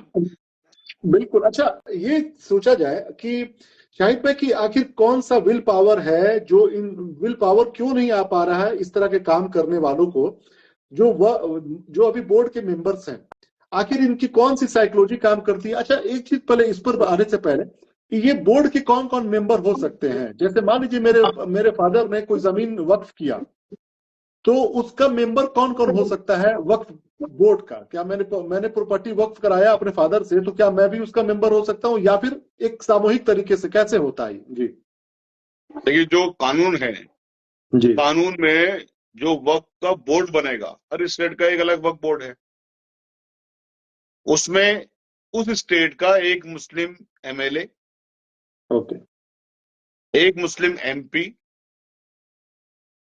एक मुस्लिम एडवोकेट्स में से जो बार काउंसिल का मेंबर होगा वो, ओके, एक सोशल वर्कर, एक उलेमा, और जो वक्फ प्रॉपर्टियां होती हैं, वक्फ प्रॉपर्टियों के जो मुतवल्ली होते हैं, जी जैसा आपने कहा ना, मैं अगर प्रॉपर्टी, मेरे अब्बा अगर वक्फ कर दें तो जी आप उसके मुतवल्ली हो गए। तो एक मुतवल्ली जितने भी हैं, सपोज कर लिए एक स्टेट के अंदर 5,000 मुतवल्ली हैं, तो जी 5,000 मुतवल्लियों का इलेक्शन होगा, उन मुतवल्लियों में से दो लोग चुने जाएंगे, जी, ठीक है। तो ये सारे के सारे मिलकर के वक्फ का एक बोर्ड बनता है। अच्छा, अब एमएलए कौन होता है? उस पार्टी का जिस पार्टी की सरकार है। बिल्कुल एमपी कौन होता है? वो उस पार्टी का जिस पार्टी की सरकार है। बिल्कुल, सोशल वर्कर को कौन अपॉइंट करता है? वो पार्टी जिसकी सरकार है। एक एडवोकेट ऐसा है जो कि इलेक्शन के जरिए बार काउंसिल में चुना जाता, वो आता, उसमें सरकार का से नहीं होता। मुतवल्ली है, मुतवल्लियों में फिर सरकार का से होता है कि साहब जो सरकार जिसकी भी पार्टी की है, जाहिर है सब चमचागिरी करने के लिए वहीं पहुंचती है, ज्यादातर लोग, सबकी बात नहीं कर रहा हूं, बिल्कुल सही, तो चमचों की तादाद ज्यादा होती है। तो अब 7 मेंबर में से अगर 6 मेंबर सरकार के अपॉइंटेड हैं, तो वक्फ बोर्ड कौन चलाएगा? सरकार चलाएगी। बिल्कुल अकेला आदमी क्या करेगा? तो जो अकेला है वो भी ज्यादातर विन ओवर हो जाता है कि भाई तू भी अपना कट पकड़, तू भी चुप बैठा रहे, ठीक है। बिल्कुल, तो तमाम लोगों के मुसलमान ही होते हैं, लेकिन उनके मुसलमान होने के बावजूद भी क्योंकि वो गवर्नमेंट अपॉइंटेड होते हैं, इसलिए उसका कोई फायदा मुसलमानों को होता नहीं। नहीं ये होता, ऐसा कंपोजिशन होता है। ओके, इसीलिए हमने कहा, हम कौन से कंपोजिशन की बातें करते हैं, हम कहते हैं कि साहब वक्फ बोर्ड में सरकार क्यों अपॉइंट कर रही है ये? सही, इसका इलेक्शन आप सीधे करवाइए मुसलमानों से, जैसे गुरुद्वारा प्रबंधक कमेटी का होता है, जी वो सीधे सीधे वहां पर हर 5 साल में इलेक्शन होता है, अपनी बॉडी चुनते हैं। उसमें फिर क्या होता है, वो लोग क्या कहते हैं कि साहब हम देखिए आपके लिए, सरदारों के लिए ये काम करेंगे, आप हमें वोट दीजिए। तो उससे लोगों की भी उम्मीद उससे बनती है, बिल्कुल, ठीक है। जैसे आज की डेट में सरकार कहती है हम आपको ये स्कीम देंगे, लोग वोट बिल्कुल, देते हैं, तो जब वक्फ बोर्ड की स्कीमें होंगी तो लोग उनको वोट भी देंगे। और उससे क्या होता है कि फिर लोगों को ये पता होती है हमारी वक्फ प्रॉपर्टियां कौन कौन सी हैं, कोई हमारी वक्फ बिल्कुल, प्रॉपर्टी तो नहीं खा रहा। अब आप सोचिए ना, कर्जा हंसना हमारा कॉन्सेप्ट है, लेकिन सरदारों बिल्कुल, के पास क्योंकि वो सिस्टम है इसलिए वो कर्जा हंसना देते हैं। वाह, अब हमारे पास अगर इतनी दौलत हो, हम भी कर्जा हंसना देना, बिल्कुल, स्कॉलरशिप भी दें बहनों को, अपनी जो बेवा हैं या जो जरूरतमंद है, यतीम है, उनको स्कॉलरशिप दें, पढ़ाएं लिखाएं, दवाएं दें, सब कुछ करें। हमारे पास कुछ है ही नहीं तो कहां से करेंगे? इतना बड़ा बेशक, सरमाया जिसको पास दे दिया हो, मतलब जो सोचिए आप, राजा पैदा हो रहा है हिंदुस्तान के अंदर, अब मुसलमान बच्चा राजा पैदा हो रहा है और वो उसकी जिंदगी देखिए आप कितनी बुरी तरह से। तो ये जैसे यहाँ भी बहुत सारे भाई कमेंट करेंगे कि हम क्या करें, फिर करने के लिए ही तो बता रहा हूं मैं सारी की सारी चीजें। आप अपने अपने लेवल पे बात उठाइए भाई, क्यों हमारा सिस्टम ऐसा है। अच्छा, जो लोग शाहिद आपसे साहब, वोट मांगने एक आते चीज, हैं एमएलए एमपी में, सरकारों में, एक मिनट, जो जी सरकारें हैं उन सरकारों जी के पास रिप्रेजेंटेशन भेजिए कि इस तरह का सिस्टम क्यों नहीं है। तो जब तक लोग कहेंगे नहीं इन बातों को, कुछ सरकार थोड़ी ना करेगी, कुछ भी नहीं करेगी सरकार, बिल्कुल तो सरकार को बिल्कुल। तो कहना पड़ेगा। अच्छा, अगर मान लीजिए कि ये कानून जो बना है 1995, उसी के तहत तो ये बॉडीज तैयार होती है, उसी कानून के तहत, सही है ना? अगर ये मान लीजिए कानून खत्म हो जाता है, तो क्या ये इतने मुसलमानों के अंदर खुद में इतनी काबिलियत सलाहियत है कि वो लोग रेगुलेट कर सकते हैं इस चीज को? वो लोग किसी एक पॉइंट पर मुत्तहिद हो सकते हैं? अगर आपके पास कुछ इसका खाका हो कि मान लीजिए कि अगर सरकार कहती है कि ठीक है, आप खुद इसको आप लोग संभालिए, तो हम लोगों के पास कौन सी ऐसी बेसिक कुछ चीजें बताएं जो जिस पे हम लोग काम कर सकते हैं? हमने जो पहले आंदोलन चलाया था, जी उस आंदोलन को दोबारा चलाने की जरूरत है। उस आंदोलन को दोबारा चलाने की जरूरत है। ये खत्म हो नहीं हो वो तो एक अलग बात है। जी और वो आंदोलन इस बात का होना चाहिए कि साहब वक्फ प्रॉपर्टियों को रेगुलेट करने की पावर हमें होनी चाहिए। बिल्कुल वक्फ प्रॉपर्टियों को यानी वक्फ बोर्डों के जो मेंबरान हैं उनको अपॉइंट करने की बजाय इलेक्ट वो हों सीधे सीधे मुसलमानों के द्वारा। और इसमें कोई ऐसी बात नहीं है गैर कानूनी हो, सदारों का सिस्टम ऑलरेडी चल रहा है, वो सिस्टम हमें चाहिए। इस डिमांड को करने की जरूरत है। इस डिमांड को अगर नहीं करेंगे तो देखिए आज वक्फ बोर्ड अगर खत्म होता है, अल्लाह ने कहा, ठीक है, तो इनकी फिर क्या हालत होगी कि जो लोग चोर बैठे हुए हैं ना वक्फ के, वो सारे वक्फ प्रॉपर्टी खाना शुरू कर देंगे। बिल्कुल ऑनरेबल सुप्रीम कोर्ट में रफीक भाई अभी 6-7 महीने पहले एक जो मुस्लिम खिलाफ आदमी है वो रोज प्याज डालता रहता है, तो उसने कहा जी वक्फ एक्ट को खत्म करिए। तो ऑनरेबल सुप्रीम कोर्ट ने एग्जैक्टली ये अल्फाज कहे थे, तो क्या हम पूरी वक्फ प्रॉपर्टियों को उन चोरों को खाने दें जो बिल्कुल गिद्धों की तरह बैठे हुए हैं वक्फ प्रॉपर्टियों पर नजर गड़ा करके? तो अगर ऐसी हालत में एक्ट खत्म हो जाता है तो इनकी तो बंदरबाट हो जाएगी वक्फ प्रॉपर्टियों की। तो वक्फ प्रॉपर्टी की बंदरबाट तो नहीं होनी चाहिए। तो ये एक्ट खत्म हो उससे पहले हम लोगों को मुत्तहिद होकर के ये आंदोलन चलाने की जरूरत है। हमने बहुत कोशिश करी रफीक भाई, लेकिन साथ में क्या होता है कि हम किसी से चंदा नहीं लेते हम चंदा। तो अब फंड्स भी चाहिए, मेहनत भी करनी है, आपको अपने काम भी छोड़ने पड़ेंगे। अब चूंकि हमारा अपना घर चलाने के लिए हम काम भी करते हैं, वकालत भी करते हैं, अगर हम वकालत छोड़ेंगे तो हम क्या करेंगे? तो हमने पूरे देश भर में घूमे, बड़ी तादाद में आंदोलन चलाया, लेकिन हमें आंदोलन को बीच में यहां पर इसलिए छोड़ना पड़ा कि एक तो जो पॉलिटिकल जो लोग बेनिफिट इसका लेते हैं सारे के सारे हमारे खिलाफ, उनसे हम नहीं डरते। कुछ जो गुलाम किस्म के मुसलमान हैं जो चाटुकारी करते हैं वो हमारे खिलाफ, उनसे भी हम नहीं डरते, ठीक है। लेकिन जो तमाम एक माहौल बनना शुरू हुआ कि साहब अब उसमें तमाम चीजें कि फंड्स कहां से आएंगे, ये कहां से होगा, वो कहां से होगा, मैं चलिए ठीक है कोई बात नहीं, इसको हम थोड़ा सा विश्राम देते हैं, थोड़े दिन बात करेंगे जब सही वक्त आएगा। और मुझे लग रहा है कि वो वक्त दोबारा से आ रहा है। तो जो भी भाई यहाँ पे पूछ रहे हैं हम क्या करना चाहिए क्या नहीं करना चाहिए, मैं उन सब के लिए बात बता दूं कि भाई आप देखिए एक सिस्टम होता है, आप रफीक भाई के कांटेक्ट में रहिए, हमारे कांटेक्ट में रहिए, एक ऑर्गेनाइजेशन, एक ग्रुप ऐसा होना चाहिए नीचे से लेके ऊपर तक जो तमाम चीजों को हम बिल्कुल मुनज़्ज़म तरीके से आगे हम बढ़ा सकें, आगे कर सकें। इस पर एक बाकायदा आंदोलन करने की जरूरत है जो इंशाल्लाह हम जरूर करेंगे। जब भी वक्त आएगा, अभी हमें वक्त मुनासिब नहीं लग रहा है, जब भी आएगा हम करेंगे। हाँ, इस पर बिल्कुल एक प्रॉपर वे में बात होगी। अच्छा, तो अभी जितने भी लोग जुड़ रहे हैं एक बात समझ लीजिए कि वक्फ प्रॉपर्टी को लेकर बहुत सारे लोगों के अंदर में मिसकंसेप्शन है। पहली चीज तो ये कि ये प्रॉपर्टी वो है जो खुद मुसलमान देता है, दान करता है। मैं बार बार इस बात को इसलिए दोहरा रहा हूं कि बहुत सारे लोग ये समझ रहे हैं कि इस कानून के खत्म कर देने या कुछ कर देने से मुसलमानों का कुछ नुकसान हो जाएगा, सिवाय इसके कि जो चोर अभी बैठ के खा रहे हैं, सरकार के हों या किसी के भी हों, उनके लिए ही आफत आ जाएगा। मुसलमान को तो आज भी बहुत फायदा नहीं हो रहा है इससे। दूसरी बात कि जो प्रॉपर्टी आज रेगुलेट नहीं है, तरीके से उसका इस्तेमाल नहीं हो रहा है या बंदरबाट किया जा रहा है, जिसके भी जरिए उस पर आप लोग नजर दौड़ाना शुरू कीजिए, इससे पहले कि दुश्मन नजर दौड़ाकर उस पर नुकसान पहुंचाना शुरू कर दे। ऑलरेडी जिसकी शुरुआत हो गई है। मुझे लगता है कि ये इससे पहले कभी इस तरह की चर्चा नहीं हुई थी राज्यसभा में, या बात होने की ये शुरुआत हो चुकी है।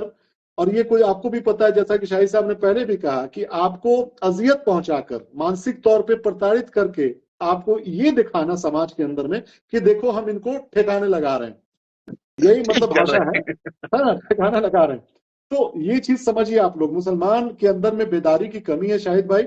आप जैसे लोगों की जरूरत है अभी और भी समाज में। वक्फ बोर्ड प्रॉपर्टी को लेकर हमारे सिवान जिला में छोटी सी जगह में भी इतनी ज्यादा प्रॉपर्टीज हैं, सिर्फ ये लोग ऐलान कर दें बोर्ड वाले कि इस प्रॉपर्टी को आप लोग कुछ ऐसी चीज बनाइए जहां से हम लोग कुछ इनकम जनरेट कर सके, तो मेरे जैसे 50 लोग ऐसे हैं जो वहां पे हम लोग कुछ ना कुछ ऐसी चीज खड़ा कर देंगे जो वक्त में पैसा जाएगा, गरीबों को फायदा होगा।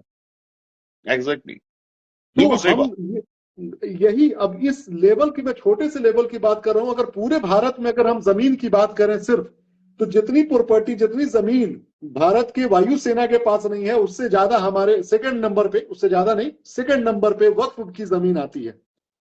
मतलब कि अब तादाद इतने बड़े तादाद में है, चाहे वो हिस्टोरिकल प्लेस हो गया, चाहे वो जमीन हो गई, जहां से आपको रिवेन्यू मिलता है। लेकिन रिवेन्यू खाने वाले जो लोग हैं ना, बीच में जो चोर बैठे हैं, वो कभी नहीं चाहेंगे कि आम जनता इस पे जागरूक हो, ताकि उस पे उनका जो चोरी है वो छिपा रहे। चाहे वो सरकार में बैठकर जो भी मुसलमान एमपी एमएलए, जैसा कि इन्होंने बताया, या वक्फ के जितने भी मेंबर हैं वो बैठ के खा रहे हो। तो जब तक आम जनता जागरूक नहीं होगी, इस पर हम लोग लगाम नहीं लगा पाएंगे। अच्छा शाहिद भाई, इससे पहले कि मतलब कि हम लोग वक्फ को लेकर आम इंसान को कहां पे बेनिफिट हो सकता है, अगर मान लीजिए कि ये पॉसिबल है क्या कि जो भी प्रॉपर्टीज है हमारे जिले में या हमारे राज्य में, हम उसका एक लिस्ट बनाकर हम लोगों के बीच में छपवाएं और लोगों को बताएं कि ये प्रॉपर्टीज है, आप लोगों को जानना चाहिए। क्या इस तरह की कोई व्यवस्था है हमारे समाज में, या सरकार के तौर से, या कहीं पर भी? देखिए, जो वक्फ बोर्ड है ना, बहुत सारे वक्फ बोर्ड तो कंप्यूटराइज हो चुके हैं। जैसे महाराष्ट्र का है, वहां पर आपको कंप्यूटराइज लिस्ट मिल जाएगी। केरल का सबसे अच्छा है, कर्नाटका का बहुत अच्छा है, ठीक है, यहाँ पर पूरी पूरी लिस्ट है। बिहार में मुझे नहीं पता कि वहां पर उन्होंने लिस्ट बनाई है नहीं बनाई है, लेकिन ये कंसर्न वक्फ बोर्ड की जिम्मेदारी है। जैसे आपके यहाँ पर जिले में जो भी कुछ वक्फ बोर्ड का ऑफिस होगा, उनकी जिम्मेदारी है कितनी वक्फ प्रॉपर्टियां हैं, तो वो सारी आप लिस्ट लेकर के उनको आप बांट सकते हैं। यह तो अच्छी बात है, लोगों के अंदर उसको बताइए कि साहब देखिए इसके फायदे ये हैं, ये इतनी प्रॉपर्टियां हैं। होता क्या है यहाँ पर रफीक भाई, यहाँ पर थोड़ी सी मसला क्या होता है, सबसे पहले लोगों को जागरूक करने का काम इसलिए करना पड़ेगा क्योंकि ये जो चोर किस्म के लोग हैं ना, इनके पास तो ये वक्फ प्रॉपर्टियों को रात दिन खा रहे हैं, बेतहाशा पैसा है। ये गुंडों को भी पैसा देना शुरू कर देंगे, ये आपके खिलाफ प्रोपेगेंडा भी करना शुरू कर देंगे। तो आपको सबसे पहले तो लोगों को जागरूक करना है कि जैसे ये लोग जो वक्फ चोर है प्रोपेगेंडा आपके खिलाफ करें, तो ये लोग ही उनको सही करते हैं कि भाई तुम ये प्रोपेगेंडा कर रहे हो इनके खिलाफ। तो ये इसलिए पहले लोगों को जागरूक करने की जरूरत है। जब लोग जागरूक हो जाएंगे, उनको पता लगे कि हमारा इतना कुछ है और ये वक्त चोर खा रहे हैं, तो फिर मेरा ख्याल है ये लोग ही उन वक्त चोरों को दौड़ा दौड़ा के मारेंगे। तो यहाँ पर लिस्ट भी हासिल होनी चाहिए, और लिस्ट हासिल होने के बाद में आप देखिए बहुत सारे व्हाट्सएप ग्रुप बनाते हैं, बहुत सारे सब कुछ बनाते हैं। कभी कभी कि भैया ये लीजिए, ये वक्त प्रॉपर्टियां इतनी हैं, इनका ये इस्तेमाल हो सकता है। या वहां पर जो लोग हैं आपकी जो सीवान में है, उनका एक छोटा सा ग्रुप बना करके वहां भेजिए उनके पास कि भाई ये प्रॉपर्टियां इनका क्या इस्तेमाल कर रहे हो आप, अखबारों में निकलवाइए। तो लोगों को कम से कम जागरूक होंगे ना कि अच्छा हमारी ये प्रॉपर्टियां हैं, इसका ये इस्तेमाल हो सकता है, इसके इतने फायदे हो सकते हैं, तो फिर लोग जुड़ना शुरू होंगे। जब लोग जुड़ना शुरू होंगे तो फिर इंशाल्लाह इनकलाब भी आएगा। ये राज्यसभा में जिस सांसद ने एक भाषा का इस्तेमाल किया था शाहिद भाई, कि ये लोग बदमाशी करते हैं अपने असासे के मतलब इस पर, बेस पर, इसका क्या मतलब है, ये कैसे होता है? देखिए, मैंने जैसे बताया आपको, ये सिर्फ अजियत पहुंचाने वाली चीजें हैं जी। वक्फ बोर्ड पे किसने बदमाशी कर ली, या वक्फ बोर्ड की जमीनों पर किसने बदमाशी कर ली। इतना बड़ा सरमाया होने के बावजूद भी ज्यादातर लोग तो भीख मांग रहे हैं, उनको खाने को भी नहीं है, पहनने को कपड़े नहीं है, पढ़ने को किताबें नहीं है, दवाएं नहीं है, तो किस पे करेंगे। तो उनका मकसद सिर्फ और सिर्फ इस तरह की भाषाएं इस्तेमाल करके, वो अक्सर हम मुसलमानों को रात दिन गालियां पड़ती हैं, बल्कि मैं कहूंगा जिम्मेदारी के साथ में कि ये हमें जगाने के लिए बड़ी अच्छी कोशिशें कर रहे हैं बेचारे। बिल्कुल इनको सही अल्लाह बात। ताला ने हमें जगाने के लिए शायद लगाया है कि भाई जाग जाओ, बेशक। ठीक है। तो इसलिए इनकी जो भी अभद्र भाषा है उसको आप पॉजिटिव उसमें लेते हुए कि अच्छा तुमने हमें ये कहा, लीजिए साहब हम आपको साबित करके दिखाएंगे कि आप गलत हैं। तो ये जो भाषाएं इस्तेमाल है सिर्फ हमें अजियत पहुंचाने के लिए। अजियत, देखिए साहब हमने उनको गाली बक दी, अब जब पार्लियामेंट के अंदर गाली बक दी दानिश अली को, बिल्कुल ये दानिश क्या अली है? को। ये कुछ वो है, अजियत भी पहुंचानी है। देखिए साहब ने ऐसा कर दिया, पार्लियामेंट के अंदर भी कर दिया ताकि दूसरे लोग खुश हो जाए। तो अब वहां पर प्राइम मिनिस्टर साहब उनके खिलाफ एक्शन इसलिए लेते कि साहब वो जो लोग हैं जो खुश होते हैं वो उनसे नाराज हो जाएंगे, उनको तो नाराज बिल्कुल कर नहीं सकते। लेकिन सही। इसका अल्टीमेटली फायदा कौम को हो रहा है। जैसा आपने भी एक बात कही और ये बड़ी अच्छी बात है कि पार्लियामेंट में डिस्कशन हुआ ना, शायद अली पूरे हिंदुस्तान के अंदर घूम घूम के इतने लोगों को नहीं जगा पाया होगा जितना इस यादव ने हम्म। अपनी एक टुच्चेपन की हरकत करके जो बिल्कुल मुसलमानों के खिलाफ करने की मर्जी से उसने किया, जितना फायदा उसने वक्त को पहुंचा दिया उस सब तक। बिल्कुल लोगों के अंदर हुआ ना, भाई ये क्या हुआ, ये क्या हुआ। ये जितना करेंगे इंशाल्लाह हम उससे ज्यादा स्ट्रांग होंगे। स्ट्रांग होंगे। बेशक बिल्कुल। बहुत बहुत शुक्रिया शाहिद भाई। देखिए शाहिद साहब सुप्रीम कोर्ट लॉयर हैं, इसके अलावा ये लगातार आम मुसलमानों को, हम जैसे शुक्रिया। मुसलमानों को जगाने की कोशिश कर रहे हैं। ये लगातार बताने की कोशिश कर रहे हैं कि जो प्रॉपर्टी हमारे देश में है, प्रॉपर्टी उसको किस तरीके से बंदर बाट किया जा रहा है, किस तरीके से उस पर बैठे हुए जो गिद्ध किस्म के लोग हैं उसको नोचने की कोशिश कर रहे हैं। और जिस मुसलमान को हक मिलना था, जिस बेवा को हक मिलना था, जिस कमजोर और लाचार और फिजिकली मतलब कि कमजोर मुसलमानों को जिसको फायदा पहुंचना चाहिए था, जो भीख मांगते सड़क पे आपको दिखाई दे जाते हैं मुसलमान, जो दरगाहों के बाहर में दिखाई दे जाते हैं मुसलमान, वैसे मुसलमान आपको नहीं दिखाई देते। अगर आज ये वक्फ प्रॉपर्टी तरीके से रेगुलेट होती, इसका सही इस्तेमाल होता, इंस्टीट्यूशन बनाए जाते, कमाई का जरिया बनाया जाता, ईमानदारी से लोगों के बीच में इसका डिस्ट्रीब्यूशन होता, और जितने भी हमारे लिस्ट में दिखाई देंगे आपको, बहुत सारे गूगल जब आप करेंगे, जितने भी लोग देख रहे हैं इस वीडियो को आप गूगल कीजिएगा बाद में, वक्फ प्रॉपर्टी अलग अलग राज्यों में अलग अलग वेबसाइट पे लिस्टेड है, सिवाय बिहार के। और भी जगह पे है या नहीं मुझे नहीं मालूम, लेकिन मैं इस पर रिसर्च करूंगा और जानने की कोशिश कीजिए अपने जिले में कि कहां कहां वक्फ की प्रॉपर्टी है। एक बात और भी मैं कंसेप्ट क्लियर करना चाहूंगा शाहिद भाई। मान लीजिए कि जैसे कि मैंने बताया, मेरे फादर ने कोई जमीन दी, मान लीजिए कि 1 बीघा जमीन वक्फ कर दी, तो क्या मैं उस पर किसी भी तरह का अधिकार दिखा सकता हूं कि कल को अगर मतलब कोई आए बोले कि हमको ये काम यहां करना, मैं उससे रंगदारी करूं कि भाई ये मेरी जमीन मेरे बाप ने दी, हटो यहां से निकलो? क्या मैं ऐसा कर सकता हूं? देखिए सर, वक्त में जैसे मैंने आपको बताया आपका मालिकाना हक फौरन अल्लाह के पास चला गया। बेशक। अब जो वाकिफ है जिसने वक्त किया है, वो एक वक्त डीड होती है, उसके अंदर वो क्या लिख रहे हैं कि इसका इस्तेमाल कैसे कैसे होगा। तो वाकिफ की जो इंटेंशन है that has to be complied with completely. उन्होंने ये कहा कि साहब यहाँ मदरसा बना दीजिए, उन्होंने ये कहा साहब यहाँ पब्लिक पर्पस कर दीजिए, उन्होंने ये कहा साहब यहाँ ये कर दीजिए, वो सब चीजें आपका मालिकाना हक नहीं है। अब आप जैसे हमने सुप्रीम कोर्ट में केस किया था बहुत पहले, वक्फ अल्लाह ताला के लिए प्रॉपर्टियां वक्फ हुई थी, उन साहब ने प्रॉपर्टियां वक्फ करी और अपने एक बेटे को उसका मुतवल्ली बना दिया और बाकी बच्चों को उसमें किराएदार बना दिया। तो अपने बच्चों को ही किराएदार भी बना दिया, अपने एक बेटे को मुतवल्ली बना दिया, और जिसको मुतवल्ली बना दिया उसको जिम्मेदारी दे दी कि साहब इसका जो इनकम होगी, जो इनसे आप किराया लोगे बाकी बच्चों से, इस किराए का आप जो पैसा आएगा इतने पैसे आप मदरसे में दोगे, इतने पैसे आप वो पानी के एक प्याऊ लगा दोगे वहां पर उसमें खर्च करोगे। यहाँ पर बच्चों ने ये सोच के हमारे बाप की प्रॉपर्टी का किराया नहीं दिया, तो जो जो मुतवल्ली साहब बने उन्होंने मुकदमा डाल दिया कि साहब इसको खाली करवाइए। कोर्ट ने खाली करने का ऑर्डर कर दिया। सुप्रीम कोर्ट ने कहा यार एक ही तो बाप की प्रॉपर्टी है, इनको आपस में बांट दो। हमने कहा आपस में कैसे बांट दो, ये देखो बाप की इंटेंशन ये है। तो ये सोचिए आप कि उसमें उसका खुद का बेटा जब किराएदार बन रहा है और जो मुतवल्ली बना है, मुतवल्ली को भी राइट है, वो सिर्फ केयर टेकर, जैसे मैंने कहा सरकार केयर टेकर का काम करती है। तो इसलिए मुतवल्ली का जो कॉन्सेप्ट इसमें है इसलिए है कि यहाँ पर सरकारों का कोई पहले अस्तित्व नहीं था ना, तो उसमें किसी को केयर टेकर बना दिया करते थे, यानी कि मुतवल्ली जो होता है वो केयर टेकर होता है। तो सरकार ने वो अपने पास पावर ली मुतवल्ली की, बट मुतवल्लीशिप लगातार वो चलती रही। वो एक अलग मौजू है, उस पर हम अलग बात कर लेंगे मुतवल्ली का क्या है क्या नहीं है। तो यहाँ पर मुतवल्ली किसी भी हालत में ये नहीं कह सकता कि साहब मेरे बाप की प्रॉपर्टी है तो मेरा हक है इसमें, नहीं, वो तो खत्म हो गया। जी जो इंटेंशन वाकिफ की है उससे अगर खिलाफ काम हो रहा है देन ही कैन इंटरफेयर।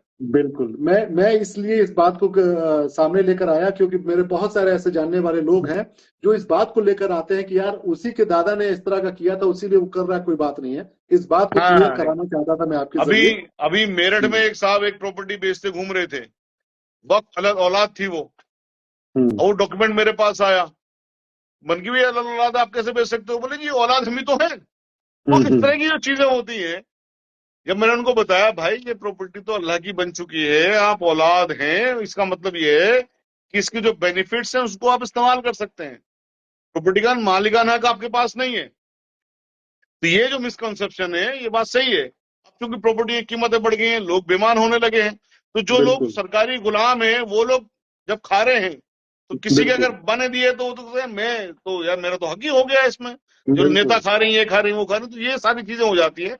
लेकिन हकीकत में प्रॉपर्टियां किस लिए दी गई थी? अब जैसे आप सऊदी अरब में हैं, अक्सर हम सुनने में आती है कि साहब हजरत अबू बकर सिद्दीक रज़ियल्लाहु अन्हु ने एक जमीन कोई ली थी, कोई कुआं था और वहां पर होटल बन गया है, उससे इनकम इतनी आती है। अब सोचिए कितने लोग उससे फैज़याब हो रहे हैं, और उसका एक बहुत बड़ा अकाउंट है, बहुत उसके अंदर पेमेंट आता, मनी आती है। तो उनके बच्चे ये क्लेम नहीं कर सकते ना कि हमारे अब्बा की है, हमारे दादा की है, हमें दे दीजिए। तो तब तमाम लोगों की है, वो पूरी उम्मत की है वो। बेशक सही, बिल्कुल शाहिद भाई। तो ये जितनी भी बातें हुई हैं, जितने भी लोग देख रहे हैं, अदनान भाई वालेकुम अस्सलाम, बड़े अफसोस की बात है, बेशक अफसोस की बात है, इसीलिए तो चर्चा हो रही है कि हम लोग कुछ जागरूक बने, इसके जरिए लोगों को पता चले। निचले स्तर पर मुसलमानों को जागरूक करने की जरूरत है, बेशक हम आप मिलकर इसको करते रहेंगे। निहाल भाई 100%, शाहिद भाई सही कह रहे हैं, जमील खान भाई कह रहे हैं वक्फ बोर्ड में सरकार के दरबारी लोग बैठते हैं। बेशक देखिए जानकारी ऑलमोस्ट सबको रहती है हर बात की, लेकिन लोग आवाज नहीं उठाना चाहते हैं। तो वालेकुम अस्सलाम साहब भाई, देखिए जो मेरा मकसद था, लगातार इस बात पर चर्चा करते आ रहे हैं शाहिद भाई, लगातार इस बात को ये देखते आ रहे हैं। मेरा जो मकसद है कि थोड़ा अगर 5 लोग भी इसको लेकर अगर जागरूक हो जाते हैं तो बहुत बड़ी बात है हमारी जिंदगी का। 1 घंटा शाहिद भाई ने 1 घंटा, शाहिद भाई का तो 1 घंटा वाकई में बहुत बहुत कीमती है, क्योंकि ये आप समझ सकते हैं जब क्लाइंट के साथ 1 घंटा बैठते होंगे तो ये लोग चार्ज भी करते हैं, लेकिन आज ये बैठकर हम लोगों को समझा रहे हैं, ये इनकी मेहरबानी है, बड़प्पन है। नहीं, ये मेरा काम है, ये अल्लाह के लिए ये मेरा काम है, यही जाएगा साथ, और कुछ नहीं जाएगा साथ। बेशक बेशक। तो ये एक बहुत बड़ी मुहिम की जरूरत है, ये 1 घंटे के बाद से नहीं हो पाएगा। देखिए 1 घंटा कैसे खत्म हो गया पता ही नहीं चला, लग रहा है कि बहुत सारी बातें होनी चाहिए अलग, लेकिन ये चीजें लगातार पढ़ते रहने, जानते रहने, और लोग चीजों को जानने की कोशिश करें सब लोग कि कैसे क्या होगा। जब तक आप इंटरेस्ट नहीं दिखाएंगे वो चीजें सुधरेंगी नहीं। होता क्या है कि सब हम अपनी जिंदगी, मैं भी अपनी जिंदगी में बहुत मस्त हूँ, यकीन मानिए मैं इतने इस लिहाज से मस्त हूँ कि मैं अगर कुछ ना करूं तो भी मेरी जिंदगी बहुत अच्छी गुजरेगी, लेकिन फिर भी मैं छोटी सी कोशिश इसलिए करता हूं कि अगर एक बंदा भी किसी को कुछ फायदा हो जाता है हमारी कोशिश से, तो अल्लाह क्या पता उसी को जरिया बना दे हमारे मगफिरत का। ठीक है, तो शाहिद भाई जैसे लोग अगर हैं तो हमें इन जैसे लोगों को अप्रिशिएट भी करना है ताकि इनकी हिम्मत भी बंधी रहे, वरना इनको क्या पड़ी है, अगर नौकरी की करने की बात आए तो ये अपना कमा खा सकते हैं, लेकिन इनको समाज का, इस मुसलमान जो सब लोग जानते हैं, सच्चर कमेटी के नाम हम लोग कब से 20 साल से सुनते आ रहे हैं कि दलितों से बुरा हालात मुसलमानों का है, लेकिन उस पर काम कौन करेगा? सिर्फ रोते थोड़ी रहेंगे हम लोग, हम आप जैसे लोग ही करेंगे। तो शाहिद भाई आपका बहुत बहुत शुक्रिया, दिल से आपका शुक्रिया इतना वक्त देने के लिए, और लोगों को सब भाइयों का बहुत बहुत शुक्रिया। और भाई सब लोगों से गुजारिश है मेरी भी कि शेयर करें ताकि लोगों के पास तक बात पहुंचे, इनकलाब एक आए। हो सकता है कि किसी ऐसे के पास भी बात चली जाए कि कौम को बहुत फायदा हो, उम्मत को बहुत फायदा हो। अस्सलाम वालेकुम, बहुत बहुत शुक्रिया सर। बहुत शुक्रिया शाहिद भाई। एक कमेंट आया है अदनान भाई साहब का, एक बार पढ़ लेते हैं। हमारे गांव में हमारे परदादा ने मस्जिद के लिए जमीन दिया और आज दूसरा कोई उसे हक जमा रहा है, यहाँ तक कि मस्जिद के इमाम को तनख्वाह तक टाइम पे नहीं मिलती। अदनान भाई यकीन मानिए, इसमें अगर गांव के लोग आपके जागरूक होंगे ना तो जो हक जमा रहा है उसको दिमाग ठिकाना लोग लगा सकते हैं। लेकिन देखिए जैसा कि शाहिद भाई ने बताया कि वो इंटेंशन क्या है जिसने वक्फ किया, ठीक है ना, उस इंटेंशन के तहत तमाम चीजें होनी चाहिए। अगर उससे परे कोई चीज हो रही है तो आपके पास पूरा हक है कि उस पर आप आवाज उस पर उठा सकते हैं। क्या कहते हैं शाहिद भाई? बिल्कुल सही कहा आपने। अदनान साहब का मैं भी मैसेज पढ़ रहा हूँ। अब इसमें एक क्वेश्चन में इनकी में क्लियर नहीं है कि हमारे दादा ने मस्जिद के लिए जमीन दी, तो जमीन किस तरह से दी, लिखित में दी या ऐसी छोड़ दी? ठीक है। अब उसमें ये होता है ना, मस्जिद के लिए जमीन दे दी तो मस्जिद की जमीन होगी ना। अब मस्जिद में जो भी कोई कमेटी होगी भाई, या तो आप कमेटी में रहिए, अगर आप नहीं है तो दूसरे कमेटी में आएगा, दूसरे तीसरे कमेटी में आएगा, लेकिन हक कोई नहीं जमा सकता। वो तो मस्जिद की जमीन रहेगी, आप भी नहीं जमा सकते अदनान साहब, न कोई दूसरा जमा सकता। अब तनख्वाह का जो इंतजाम किया, वो इंतजाम किस तरह से किया हुआ है कि मोहल्ले के लोगों को चंदा करेंगे या वहां का वक्फ बोर्ड पैसे देगा, या किस जो भी एक तरीका निकाला गया है कमेटी के जरिए, तो वो कमेटी का तरीका होगा। अब कमेटी से कोई दिक्कत है तो आप दूसरी कमेटी बनाइए, उसी कमेटी में आइए, लोगों को जागरूक करिए। तो इसलिए बड़ी खास बात यह है वक्त की कि आप अगर आपने वक्त दे दी, मस्जिद को दे दी, तो अब मस्जिद आपकी नहीं होगी अदनान भाई, सॉरी विद ड्यू रेस्पेक्ट। वो मस्जिद तमाम लोगों की है, वो मस्जिद अल्लाह की है। तो अगर कोई आदमी गलत तरीके से कर रहा है, अब आप सोचिए, जब मैं कह रहा हूं आपकी नहीं है तो उसकी कैसे हो जाएगी? उसकी तो मतलब ही नहीं होता। जो आदमी गलत तरीके से कर रहा है तो उससे तो बहुत ज्यादा हकूक आपके हो गए। तो यहाँ पर कमेटी को साथ में लीजिए, कमेटी में आइए और कमेटी के जरिए उसको रेगुलेट करने की कोशिश करिए, अपने हकों को पहचानिए, वो हक आपको कमेटी के जरिए मिलेगा। इसके अलावा जितने भी लोग हैं देख रहे हैं, अगर आपको किसी भी तरह की चीजों को जानना है तो शाहिद भाई का प्रोफाइल को आप लोग फॉलो कर लीजिए। चीजों को वो डालते रहते हैं, समझाते रहते हैं। पर्सनली भी मिल सकते हैं दिल्ली में, मुझे मिल भी सकते हैं, फोन भी कर सकते हैं, कभी भी कोई मसला नहीं है। बेशक। बहुत बहुत शुक्रिया शाहिद भाई आपका इस बेशकीमती वक्त देने के लिए। बहुत बहुत शुक्रिया। अल्लाह आपको अपने हिफ्ज़-ओ-अमान में रखे और इसी तरह से समाज के फलाह बहबूद के लिए काम करते रहे हम सब लोग मिलकर इंशाअल्लाह। शुक्रिया। अल्लाह हाफ़िज़।